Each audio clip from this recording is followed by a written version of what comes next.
Ravi sir, நீங்கள் சொல்கிறது okay. இப்போ வந்து இது நீங்கள் சொன்ன மாதிரியே ஒரு மாவட்ட ஆட்சியரோ அல்லது ஒரு எஸ்பியோ அல்லது நீங்கள் சொன்ன மாதிரி அந்த இன்ஸ்பெக்டர், அந்த கள்ளக்குறிச்சி இன்ஸ்பெக்டர் கூட ஒரு நேர்மையான அதிகாரி தான் சொல்லிடுறீங்க.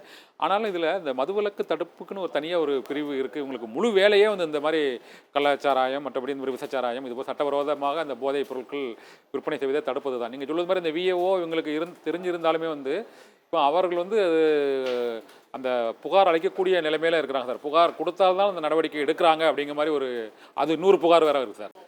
குறிப்பிட்ட புகார் கொடுக்கலாம் அந்த இடத்துல போய் பார்க்குறதே கிடையாது அப்படின்னு ஒரு புகார் இருக்குது. நீங்கள் அதை எப்படி சார் சொல்கிறீங்க? புகார் தெரியலன்னா கூட அந்த விற்பனைன்னு தகவல் தெரிஞ்சால் காவல்துறை அந்த இடத்துல நடவடிக்கை எடுக்க முடியுமா அப்படிங்கிற கேள்வியும் எழுது.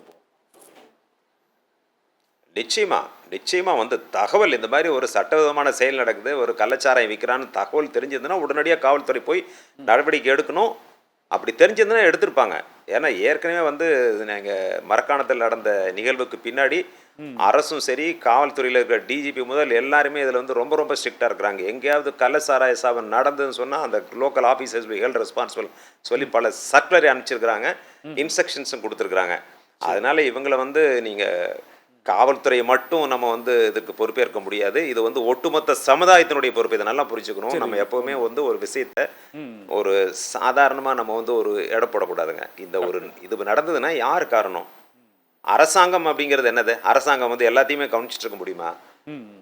நம்ம எல்லா கட்சிகளும் சரி, நம்ம ஊடகங்களும் சரி, அல்லது பொது வாழ்வில் வந்து தன்னை இணைத்து கொண்டிருக்கின்ற அமைப்புகளும் சரி, நபர்களும் சரி, எல்லாத்தினுடைய பொறுப்பு தான். யாரோ ஒருத்தர் நீ வந்து நான் ரெப்ரஸன்டேட்டிவ் அவனை வந்து ஆட்சியில் உட்கார வச்சிருக்கேன், நீ தான் எல்லாத்துக்கும் பொறுப்புன்னு நம்ம தட்டி கழிக்க முடியாது. எதிர்கட்சியாக இருந்தாலும் சரி, அல்லது வந்து சட்டமன்றத்தில் ஒரு உறுப்பினரை கொண்ட ஒரு கட்சியாக இருந்தாலும் சரி, எல்லா கட்சிகளுக்கும் பொறுப்பு இருக்கு. அந்த பொறுப்போடு செயல்பட்டால் தான் நான் வந்து நம்ம இதை தடுக்க முடியும்.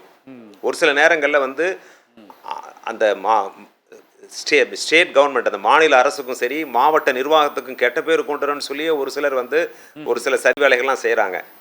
அதெல்லாம் நம்ம வந்து விசாரணையில் தான் கண்டுபிடிக்க முடியும். ஆனால் இதை பொறுத்தளவில் இவ்வளவு தூரம் வந்து 35 பேருக்கு மேலே இறந்துருக்காங்க அப்படின்னு சொன்னால் இது வந்து ஒரு மிகப்பெரிய ஒரு உயிரிழப்பு தான்.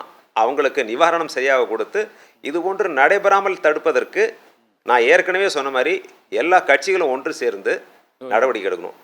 நீங்கள் வந்து வெறும் ஆளுங்கட்சி அவங்க தான் பொறுப்பு, எதிர்கட்சி பொறுப்பு இல்லைன்னா சொல்லக்கூடாது. எல்லாருமே பொறுப்பு. நீங்கள் அந்த விஓவும் சரி, அங்கே இருக்கிற பஞ்சாயத்து பிரசிடண்ட்டும் சரி, எல்லாரும் தான்.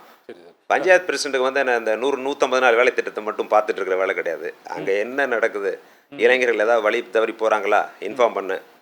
ஒரு எதுக்காக வந்து வில்லேஜ் பஞ்சாயத்து பிரசிடன்ட்ஸ் அங்கே வந்து தேர்ந்தெடுத்திருக்காங்க மக்கள் எல்லாம். அது வந்து இந்த கிராமம் நல்லா இருக்கணுங்கிறதுனால. கிராமமே கெட்டு போச்சுன்னு சொன்னால் அப்புறம் எதையுமே எல்லாமே கெட்டு போயிடும். அதனால அரசியல் கட்சிகள் முதல்ல சொல்ல வேண்டியது அந்த பஞ்சாயத்து பிரசிடண்ட், அது எந்த கட்சியினுடைய பிரதிநிதியாக அந்த பஞ்சாயத்து தலைவர் இருந்தாலும் சரி, இந்த கிராமத்தை பார்த்துக்க வேண்டியது, கிராமம் நன்றாக இருக்க வேண்டியது, பொருளாதாரம், சமூகம், கலாச்சாரம் இது எல்லாத்துலேயுமே வந்து சரியாக ஒரு சரியான கோணத்தில் திரிசையில் போயிட்டுருங்கிறத வந்து யார் வந்து பொறுப்பேற்கிறதுனா இவங்க தான் பொறுப்பேற்கணும், மக்களுடைய பிரதிநிதிகள். நீங்கள் வந்து அரசு அதிகாரிகள் அப்படிங்கிறது என்னது? மக்களுடைய பிரதிநிதிகள் மூலமாக தான் இவங்களும் வந்து மக்களுக்கு உதவி செஞ்சுட்டு இருக்கிறாங்க. ரவிதர், நீங்கள் பல்வேறு இதை நம்ம ஒரு ஐசோலேட்டட் இன்ஸ்டண்ட்டாக எடுத்துலாம் பண்ண முடியாதுங்க. ஒட்டுமொத்த சமுதாயத்தினுடைய சீரழிவாக தான் பார்க்கணும் இதெல்லாம். ஓகே ரவிதர், நீங்கள் சொல்கிறது கரெக்டு தான். ஏன்னா சாராயத்துக்கு ஏன் அடிக்ட் ஆகி கிடக்கிறான், ஏன் விற்கிது வித்துட்டு இருக்கிறாங்கன்ட்டு